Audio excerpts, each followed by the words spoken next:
Bien, pour cet après-midi, je vais vous proposer de passer à la pratique et nous allons travailler à partir de jeux de rôle. Donc la façon dont je vous propose de travailler est la suivante. Nous définissons ensemble un scénario basé sur une situation que vous proposez ou que je vous propose. Ensuite, des acteurs se désignent. Une fois que nous avons le scénario et les acteurs, eh bien, nous pouvons jouer le jeu que j'encadre en tant qu'animateur.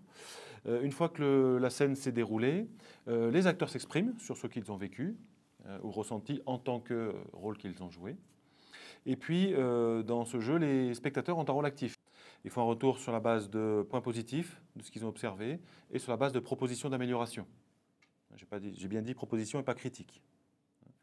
Voilà, grosso modo, comment nous allons fonctionner. Moi, les jeux de rôle, je n'aime pas ça. Je préfère qu'on continue à avoir des apports comme les 2 premiers jours. Moi j'aime bien, mais j'ai peur du regard des autres, hein. C'est pas réel. J'entends bien ce que vous dites, Antoine, que vous préférez les apports théoriques. Mais si je vous propose un jeu de rôle, c'est justement pour passer de la théorie à la pratique. L'idée étant de ne pas vous laisser comme ça après la formation sans avoir pratiqué un minimum. C'est l'objectif de notre après-midi à travers les jeux de rôle. Oui, mais c'est quand même pas la réalité. Vous avez tout à fait raison, Jeanne, c'est vraiment pas la réalité. C'est une situation artificielle que nous créons pour justement nous entraîner. Mais si je vous propose une image, c'est l'idée de l'entraînement de foot. Situation artificielle, un entraînement de foot, ça n'est pas le vrai match, mais les joueurs s'entraînent à pratiquer pour ensuite être plus à même d'intervenir pendant le match. Oui, c'est bien, mais c'est pas pour moi. Oh, je trouve que c'est une bonne idée, allez. William, vous êtes avec nous? Bon, alors compte tenu de ce qu'on a abordé ce matin, je vous propose de travailler à partir d'un scénario d'un patient opposant, avec un soignant qui essaie de lui proposer un soin. Donc pour ce scénario, nous avons besoin d'un patient opposant et d'un soignant qui essaie de lui proposer un soin. Je veux bien faire le patient. Oui, merci.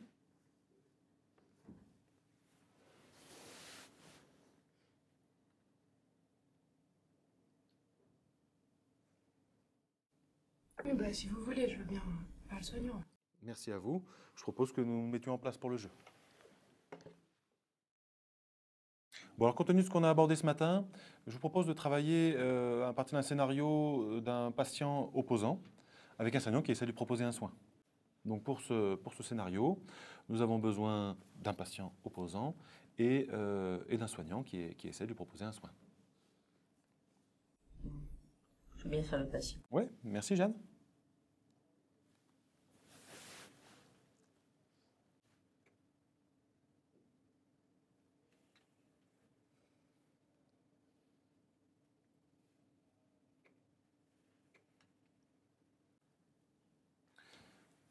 Écoutez, je ne vous sens vraiment pas emballé.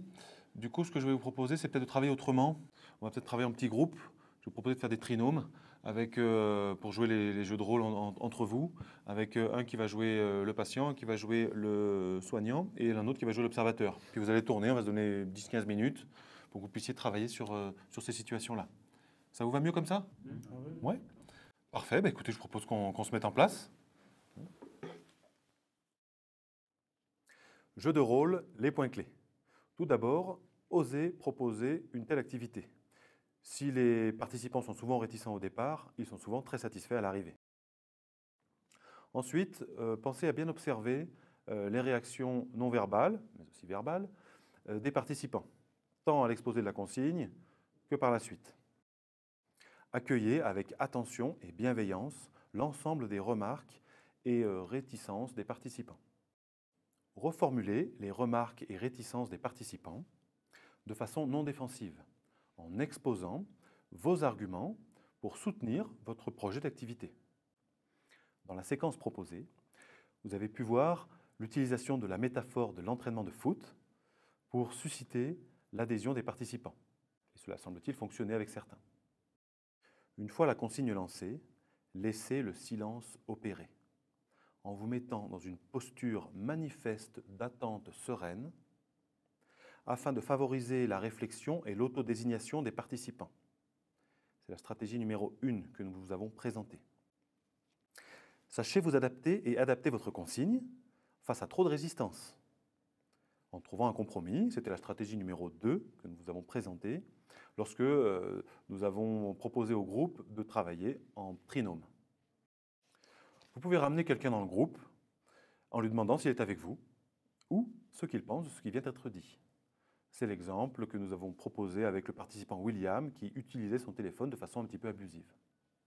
Voilà les principaux points clés pour la mise en place d'un jeu de rôle. Nous espérons que cette séquence vous sera utile et à vous de jouer.